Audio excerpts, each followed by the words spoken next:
The new atheists, that would be Richard Dawkins, the late Christopher Hitchens, who was a friend of mine, Sam Harris, Daniel Dennett, the philosopher.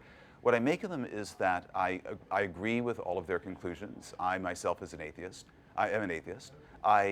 What I deplore is the sloppiness of their polemics, and this extends even to Christopher Hitchens, but I think particularly Richard Dawkins. I reviewed his book Against God in the New York Times, and he makes fun of the ontological argument for God's existence. He makes fun of the cosmological argument.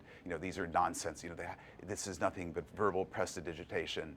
But he never actually engages with logic. So the ontological argument, is it valid or not? That's a deep and interesting question. And I hate this sort of premature intellectual closure that stems from a desire to push a certain ideological line. Bertrand Russell, a far greater thinker than Richard Dawkins or Christopher Hitchens, wrestled with the ontological argument, throughout his long career, and thought it was valid in his 20s, and then thought there was a fallacy in it in his 40s, but couldn't quite put his finger on it.